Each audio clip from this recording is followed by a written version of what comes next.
Hi, it's Chris Cook from 3M Commercial Graphics here, and today we're going to talk about how to deal with rivets on, say, truck sides. Once you've applied the film over the rivets, you're probably then going to use something like a rivet brush to work the vinyl down around the head of the rivet so it's nicely conformed to the surface. After you've done that, it's quite important that we actually slit the film around the head of the rivet to prevent it lifting.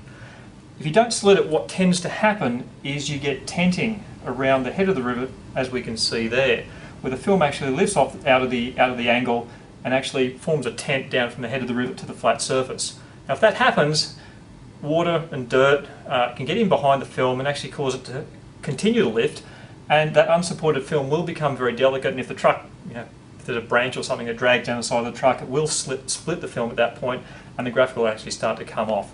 By slitting the film around the head of the rivet, we isolate the rivet head from the rest of the panel, so that even if that little cap of vinyl does come off, the rest of the graphic is still secure and we're not going to have any problems with it.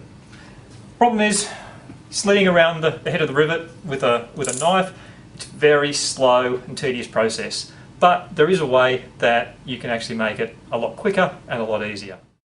Okay, so rather than use the knife blade to trim around the rivet heads, what we're actually going to use is a hollow punch. You buy a set of these from hardware store or craft stores. They come in sets of different sizes.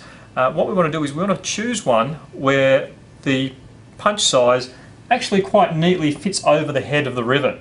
And then what we're going to do is actually use that sharp edge and just work it in a circular motion around the head of the rivet to actually slit the film around the perimeter. It's going to give us our trim, and it's going to be very, very quick and easy. It's going to be neater and much faster than using the knife blade. So we place the punch over the head of the rivet and then move it in a circular pattern. Just once is enough, and it's actually slitting the film right around that. So we can actually, you'll see, if we wanted to, we could actually peel that vinyl off the head of the rivet quite cleanly.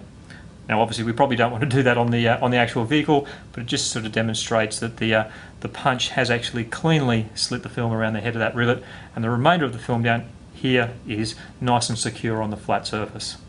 Now if you've got a truck that's got several hundred rivets on it, using this technique could actually save you quite a large amount of time during the application.